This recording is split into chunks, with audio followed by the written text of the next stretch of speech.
All right, so let's dive into like one of humanity's biggest mysteries, like Hmm. why do people help each other? Hmm. I mean, we all know it feels good to lend a hand, but what's actually going on in our brains when we choose to help, especially when it seems like there's nothing in it for us? Right.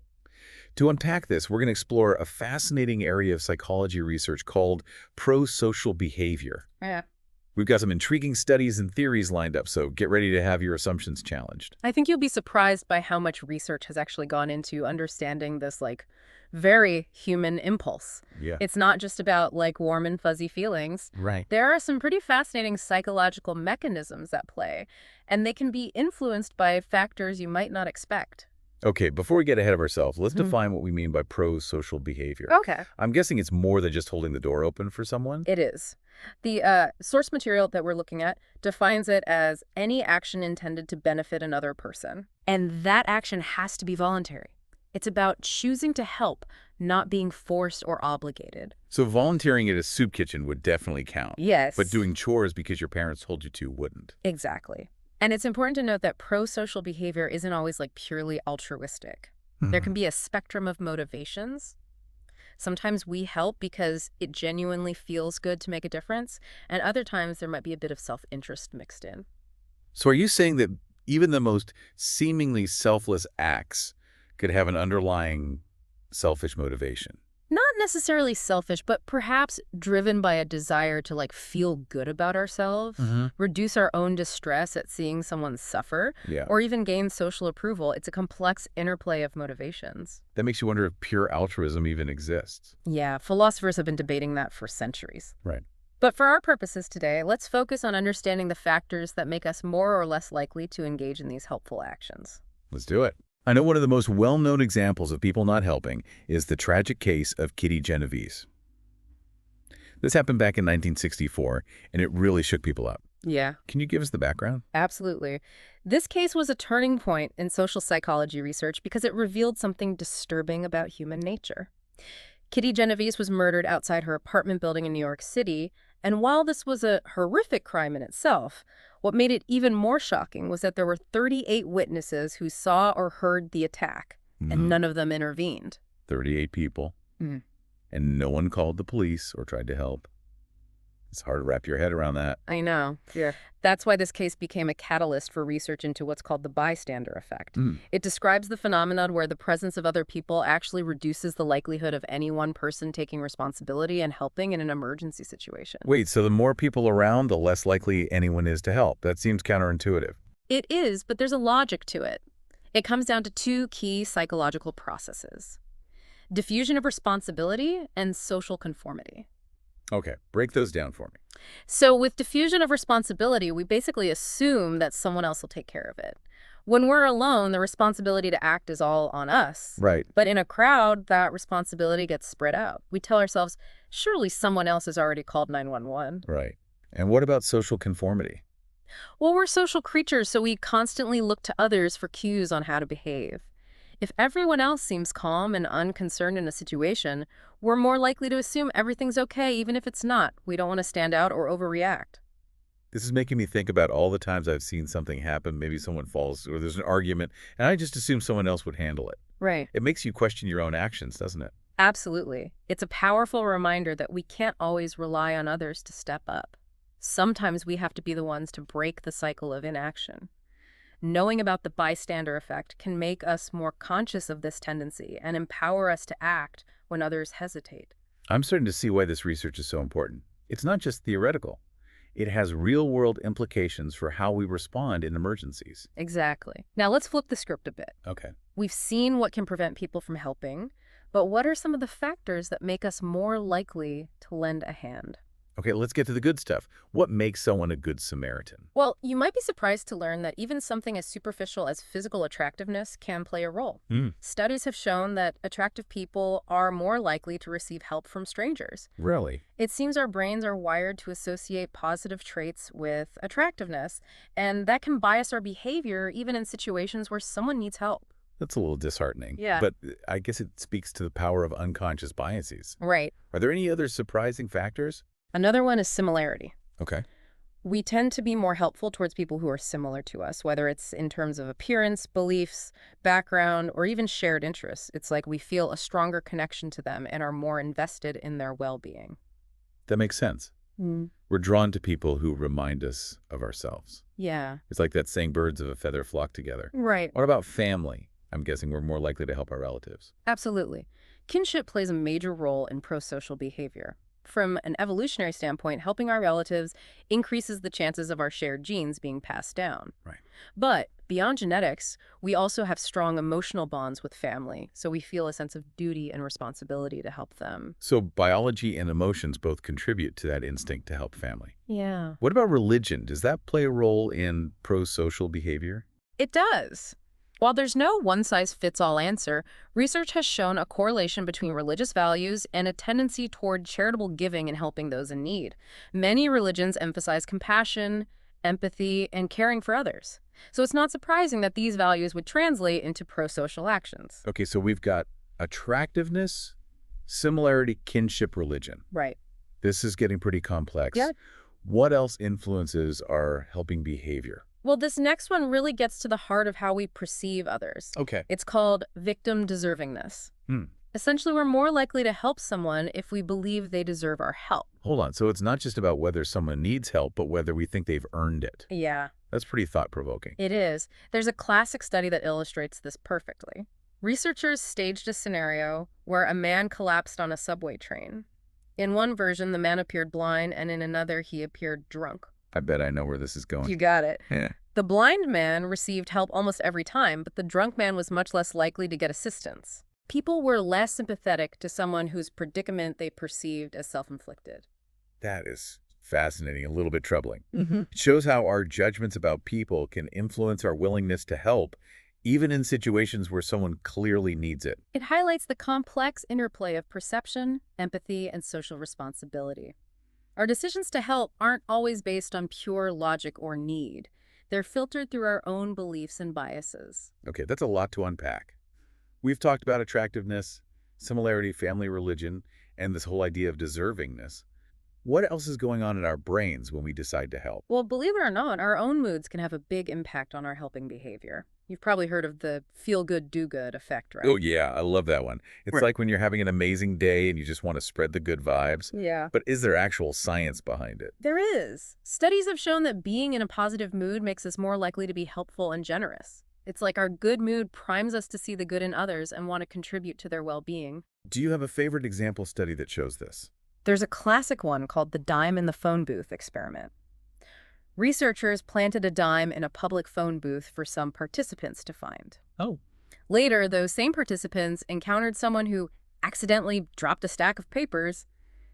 Guess what happened? I'm guessing those who found the dime were more likely to help pick up the papers. Exactly. Even a small, unexpected act of kindness, like finding a dime, can shift our mood and make us more likely to pay it forward. That's so cool. It really shows how interconnected we are and how our actions can have a ripple effect. Yeah.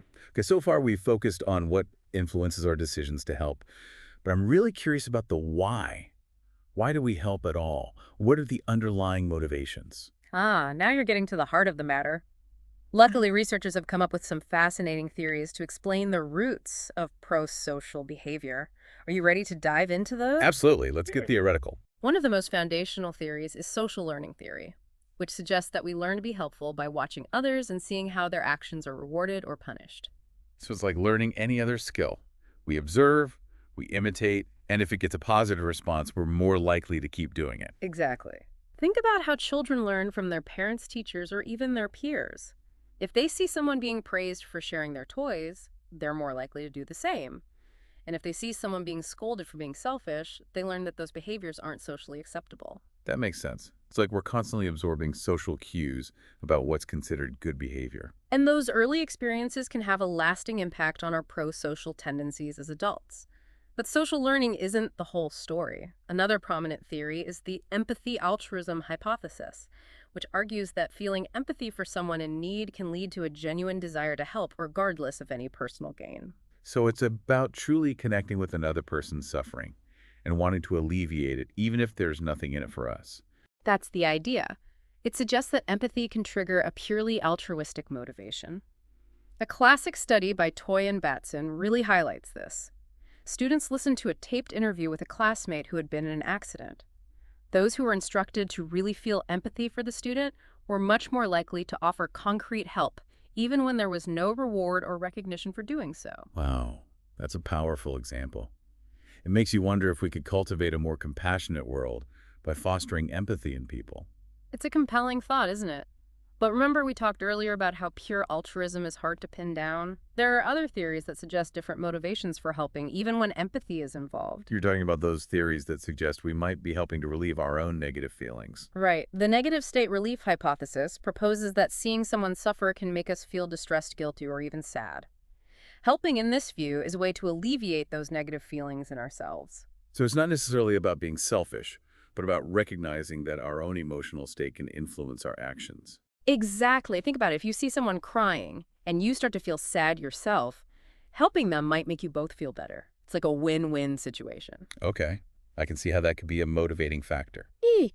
Are there any other theories that focus on the helper's experience?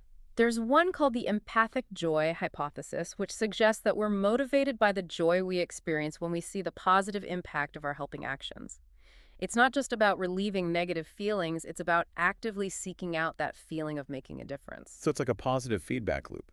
Hmm. We help it make someone else feel better, which in turn makes us feel good, and that motivates us to help again in the future. Precisely. It highlights the rewarding nature of helping and suggests that this feeling of joy can be a powerful driver of pro-social behavior. And there's one more theory I want to mention, which focuses on our sense of self, the self-efficacy hypothesis. Ooh, tell me more about this one. This theory emphasizes the importance of believing in our own ability to effectively help. If we feel confident that our actions can make a difference, we're more likely to step up. On the other hand, if we doubt our skills or resources, we might hesitate to get involved, even if we want to help. That's a great point. It's not just about good intentions, it's also about having the confidence to follow through. Like, if someone was having a medical emergency and I had no first aid training, I might be hesitant to intervene, even if I wanted to help. That's a perfect example. Self-efficacy plays a key role in bridging the gap between wanting to help and actually taking action. So we've covered a lot of ground here. Social learning, empathy altruism, negative state relief, empathic joy, and self-efficacy. It's clear that there's no single answer to the question of why we help. It's likely a complex interplay of all these factors and perhaps others we haven't even discovered yet. It really is fascinating how much research has gone into understanding this seemingly simple act of helping. It's making me rethink all those times I've offered help or even held back. I think that's one of the great things about studying human behavior. It forces us to examine our own actions and motivations more closely.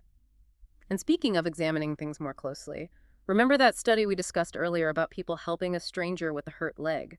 The one that found significant differences across cultures. Yes, the one where people were much more likely to help in some cultures than others.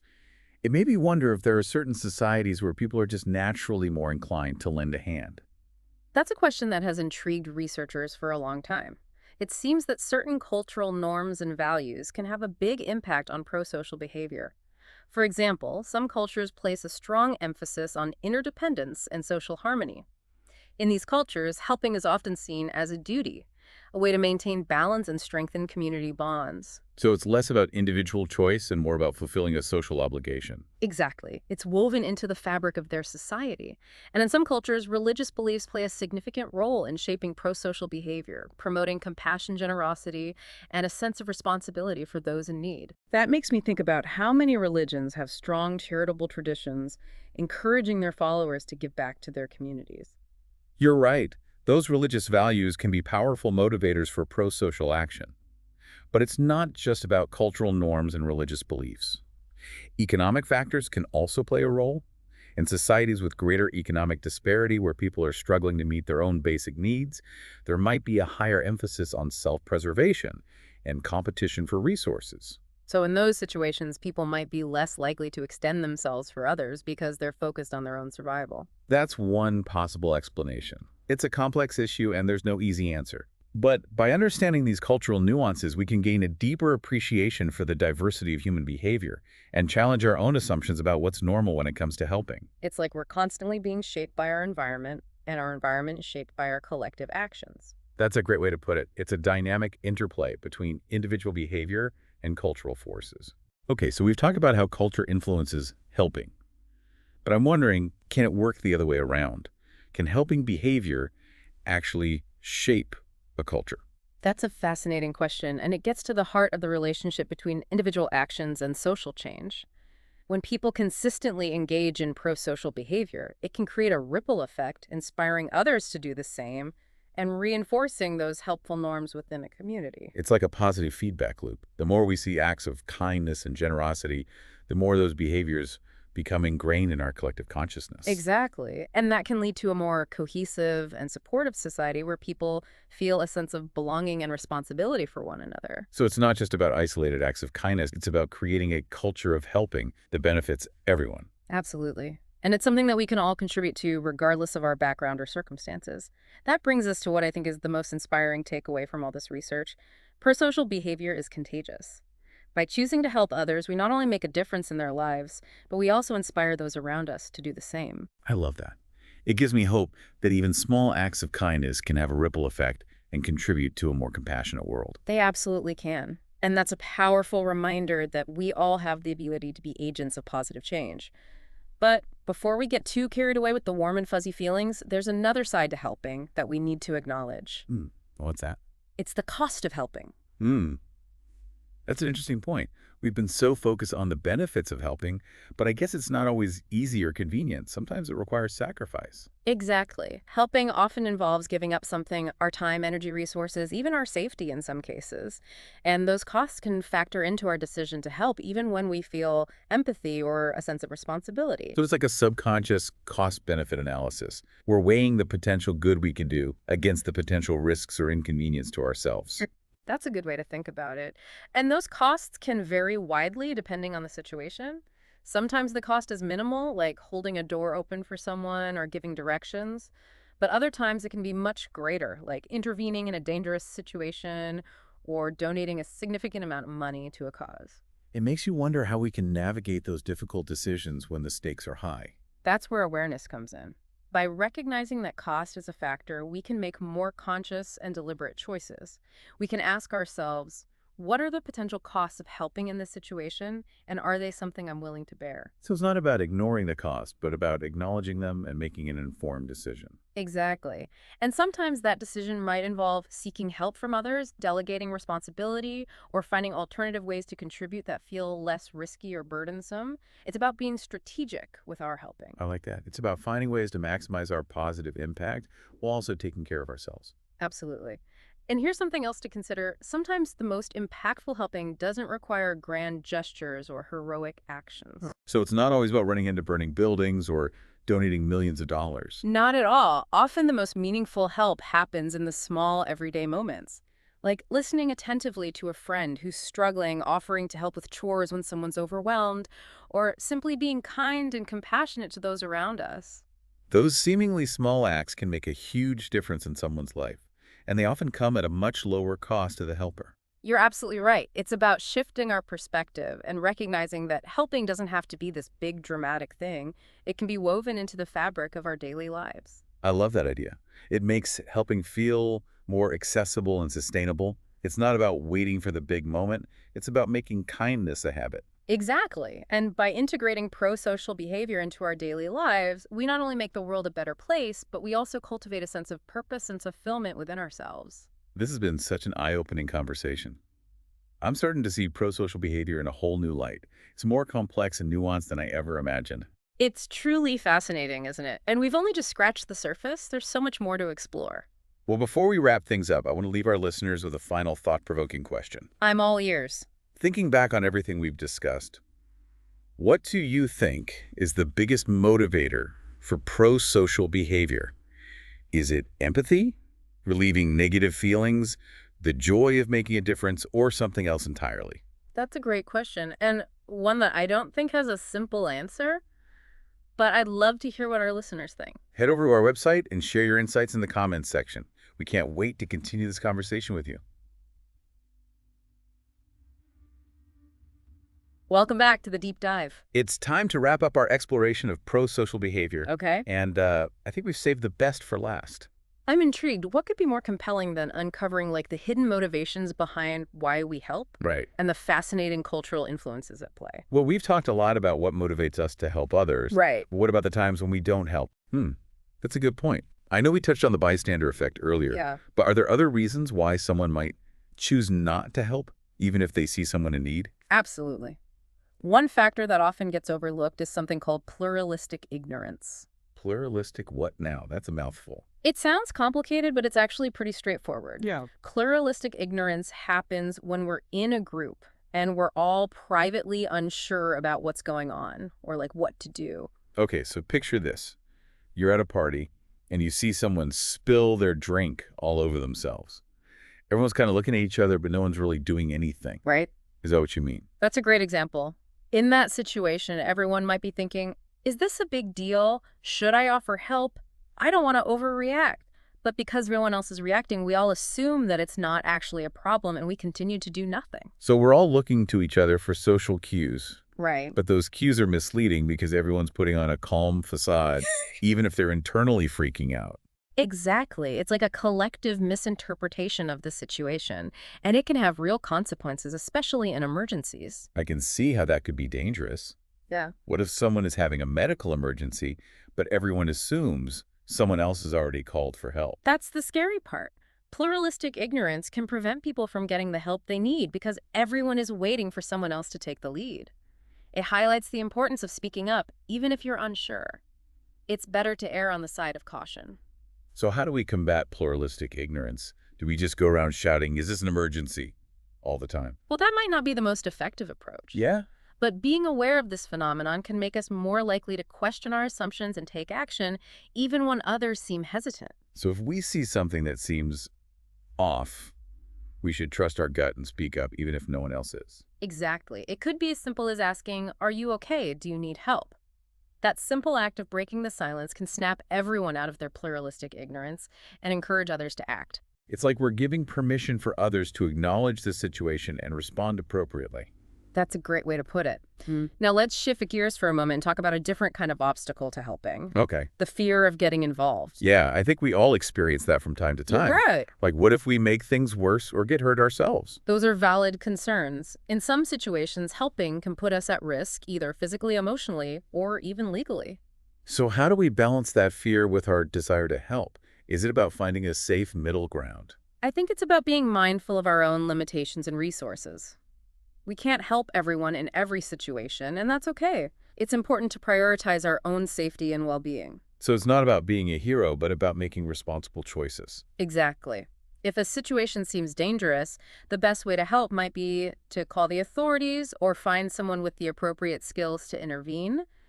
We can still contribute without putting ourselves in harm's way. That's a reassuring perspective. It takes the pressure off feeling like we have to be superhuman helpers. And remember, even small acts of kindness can make a big difference. We don't have to solve every problem or save the world to be helpful. I love that reminder. It brings us back to the idea that pro-social behavior is about incorporating kindness into our everyday lives. Absolutely. It's about making those small conscious choices to help others whenever we can. It's about being the person who holds the door open, offers a listening ear, or simply smiles at a stranger. Those small gestures might seem insignificant in the grand scheme of things, but they can have a ripple effect, brightening someone's day and making the world a slightly kinder place. And that, my friend, is a beautiful way to wrap up our deep dive into the world of pro-social behavior. We've covered a lot of ground, from the psychological motivations behind helping to the cultural influences that shape our actions. Yeah, we've explored fascinating theories, debated the existence of pure altruism, Right. and even faced the sometimes uncomfortable realities of why we don't always help. But I hope you'll walk away from this deep dive feeling inspired, empowered, and maybe even a little more aware of the incredible power we all possess to make a positive difference in the world through our choices. I know I am. And I want to thank you, our amazing expert, for guiding us through this complex and fascinating topic. It's been my pleasure, and a huge thank you to all of our listeners for joining us on this journey of discovery. Remember, pro-social behavior is contagious. Let's all make a conscious effort to spread kindness, compassion, and a willingness to help wherever we go. Until next time, keep those helping hands ready and those hearts open. This has been The Deep Dive. We'll see you next time.